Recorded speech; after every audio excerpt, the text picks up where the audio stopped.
Hi, Ivan! Good morning, my love! Good morning! You're waiting for your bath today?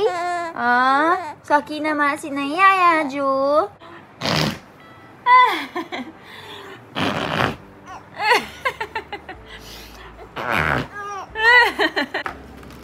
So, ayan guys, ito namang tiki papri natin, yung niluluto ni Mami. So, ayan siya. Magiging talo siyang ganyan.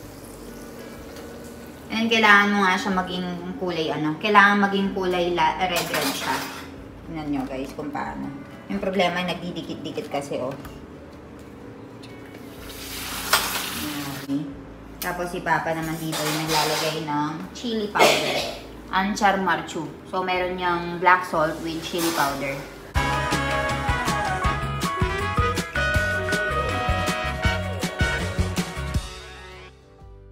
Good morning everyone! So, maaga kami nagising ngayon kasi for today, we'll be cooking snacks for the Diwali. So, nagluluto na ako ngayon ng pagkain natin, which is bindabata kanusak. And meron pa rin tayong curry from last night. Tapos magluluto lang din tayo ng bakri and kanin. So, papakita ko sa inyo. So, ayan guys, nagluluto na ako ngayon ng binda and patatas or yung tinatawag natin na lady finger or okra. And dito, nagluluto na rin ako ng kanin kasi around 9 o'clock yata. 8 o'clock na ngayon. So, around 9 o'clock darating na yung mga snacks namin na in-order. So, magpa-fry kami and ipapakita ko sa inyo yung buong process. Dito kasi sa India, guys, there is called Diwali o parang Christmas sa atin. Di ba sa Pilipinas, kapag meron tayong Christmas, nagluluto tayo ng mga spaghetti, carbonara, ganyan. May mga lechon-lechon tayo. Dito sa India, yung Christmas nila or yung Diwali nila, get together lang siya. Tapos, magluluto lang sila ng food. And sa Diwali nila, may mga pumupuntang mga bisita, di ba? So, dahil may mga pumupuntang bisita sa mga bahay nila, ang ending, nagbibigay sila o nagsuserve sila ng mga snacks like tapra, tiki papri, ganyan. So, Matya, ang pinagkakabalahan ng mga tao before Diwali is yung pagluluto ng mga snacks. Pero dahil nga sobrang busy namin since may baby na kami and sumasakit nga yung katawan ni Mami lagi. Ang napagdesisyonan namin is bibili na lang kami ng snacks sa labas. So ngayon, darating yung in-order namin na pagkain around 9 o'clock or mga snacks around 9 o'clock. And then, i-fry na lang namin siya. So, papakita ko sa inyo yung food na kinakain namin usually kapag Diwali. And yung mga tao dito guys before Diwali, naglilinis talaga sila ng mga bahay nila. Linis means general cleaning from top to bottom. Kasi yun yung nakaugalian nila na once a year, kahit pa paano makapag-general cleaning sila. Pero yung mga Indiano, sobrang malilinis sila sa mga bahay nila. Especially dito sa lugar namin. Malilinis na mga bahay nila and wala kang masasabi pagdating sa mga bahay nila. So, ayun, palitaan ko kayo later sa mga kaganapan once na dumating na yung tiki papri or yung tapra na in-order namin.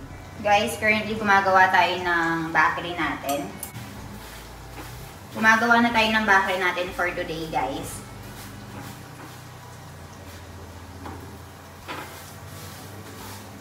Saros.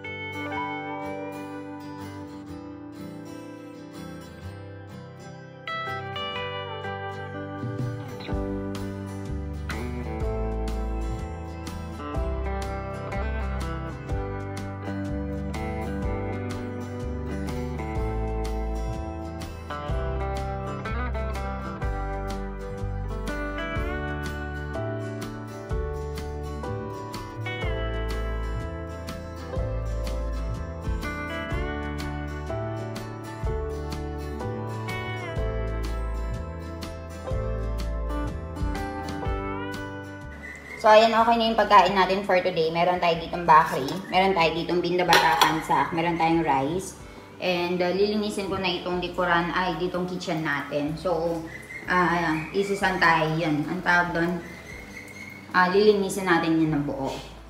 Hi, Ivan! Good morning, my love! Good morning! You're waiting for your bath today?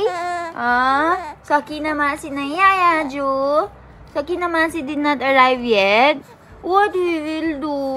Oh, you want to drink your milk? Huh? Oh, my baby want to drink his milk. My baby wants to drink his milk pala. I love you, Ivan. I love you. I love you, my love. Mommy loves you so much. Huh? Do you love mommy? Do you love mommy?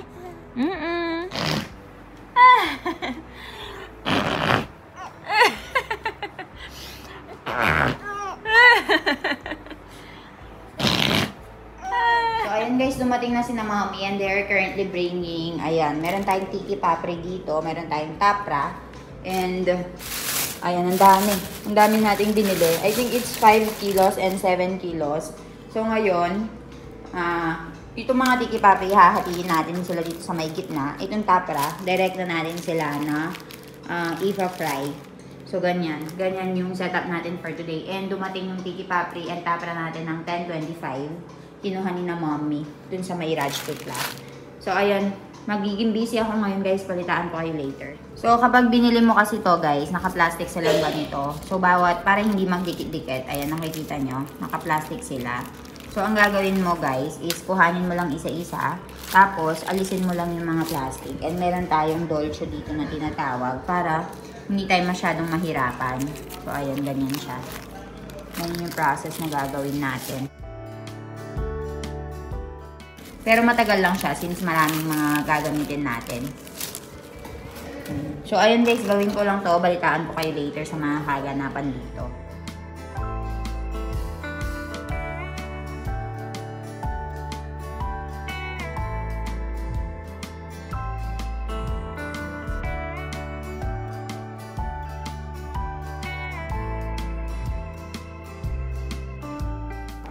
So, ayan guys, ang gagawin ko naman ngayon is yung tiki papri. So, sa tiki papri na ito, meron siyang amuche, marcha, mami.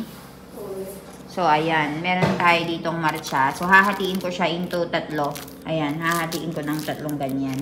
Tapos, si mami, dito naman is, kumukuha na siya nitong mga lalagyanan namin. And ako, nahati-hati, na pag-iwahiwalay ko na. And init na natin itong oil. So, mag-fry na tayo ng mga tapra. Jojo. Ayan, dito na. Busy na ako dito, guys. Ang dami naming binili. Ito naman, guys, kailangan mo siyang paghiwalay na ganyan.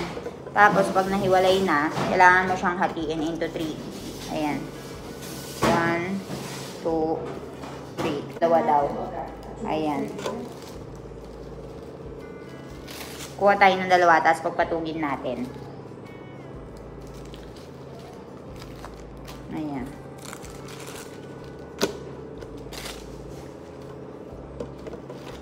Pag nagkapagpatong na siya, tsaka mo na siya gawin ng 2. Ayan. See? Okay na siya. Ayan, guys. Tapos ito pa.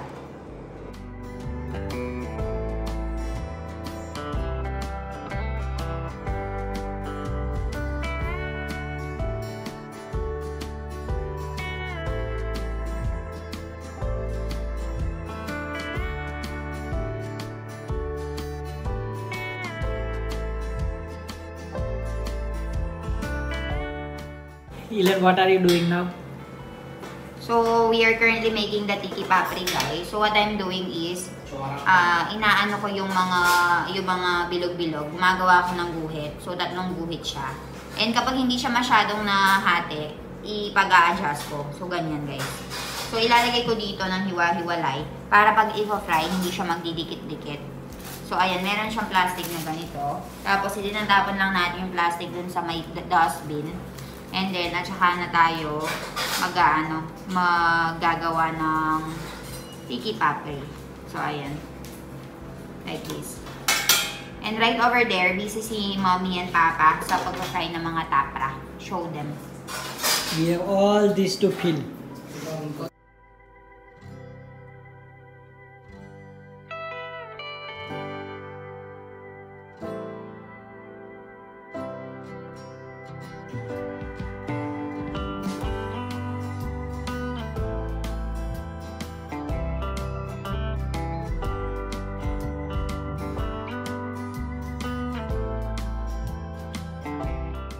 and mummy is stirring.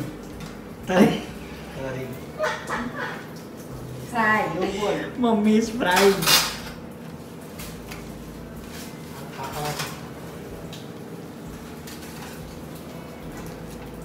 This is thapra. You just have to remove it. You don't need to do lines separate in middle. So Papa will separate it from the plastic and mummy will fry it.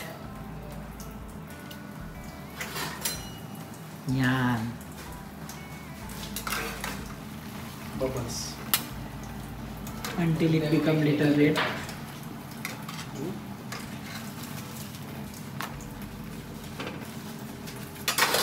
And then we will put it here, and after this we'll put it here in the box for the nasto. So, ayan guys, natapos na natin itong tapra. Ngayon, ang gagawin natin is ilalagay natin isa-isa dito sa mga lalagyanan. So, meron tayong mga container dito. Pagkatapos mo siya na medyo hanginan or palamigin, isa-isa mo nga silang ilalagay dito. So, ganyan siya. Iwasan mo na masira kasi mas masarap tong kainin kapag buo-buo silang ganyan. So, ayun, nakikita nyo. Ganyan yung magiging itsura niya. And masarap to guys. Sobrang sarap. Ayan, ganyan. And dito, marami pang niluluto si Mami. Ayan, no. So, meron tayong iba't ibang proseso dito. Una, magluluto siya ng ganyan. Tapos, ilalagay niya doon sa may taas para palamigin. Pagkatapos, kapag medyo malamig na, ilalagay dito. Tsaka natin ilalagay dito sa may lalagyanan. Ito naman yung mga tiki papri natin. So, kung napansin nyo, marami akong dish na ginamit. Ayan, meron pa dito sa may gilid. Kasi nga, hindi pwedeng magdikit-dikit yan, guys. And papakita ko sa inyo kung ano yung itsura nila once na na-fry. Kasi, meron nga tayong hinati, di ba? Hinati natin sa 3. So, makikita nyo yung difference. And maglalagay tayo ng chili powder dun sa mga yon. So, hayaan nyo muna ako natapusin to, guys. And then, i-update ko kayo later. Ito transfer na ni Mami, guys. Ayan. Tikman natin. Sakwa, ano siya? Mas to sa akin. So, tikman natin to guys. Fresh freshly cooked. Mainit-init. Tikman natin. Very crunchy. Sarap. Medyo plain lang yung lasa niya, kaya mas gusto ko yung mga plain. Pero, very crunchy. And, pag kinain mo ng isa, tuloy-tuloy na yung pagkain mo hanggang sa makaubos ka. Ito yung lagi namin kinakain ni Milan nung buntis ako, tiki papri and tapra. Sarap. Very tasty. Kain tayo.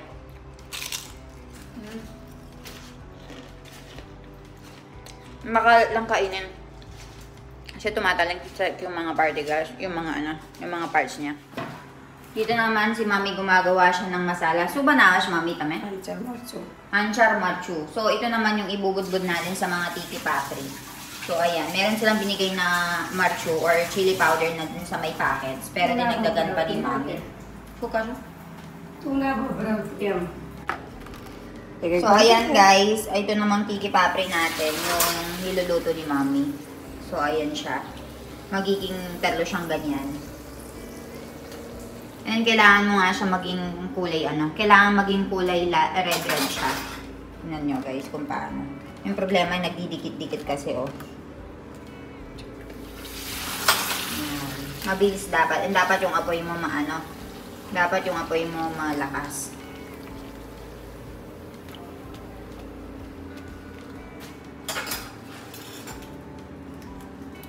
And dito nilalagay naman ni Mami. Tapos si Papa naman dito yung naglalagay ng chili powder. Anchar marchu. So, meron niyang black salt with chili powder. Ayan. Kapag okay na siya, lalagay ko siya dun sa may lalagyanan.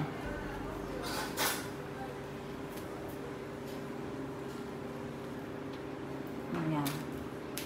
I-ano muna natin, palamigin muna natin ng konti bago natin ilagay sa may container, guys. Tapos dito, nahati ko na lahat. So, hiwa-hiwalay na sila. Bibigay ko to kay Mami. And itatapon ko nga itong mga basura naman. Yan. Tapos na kami. Almost finished na.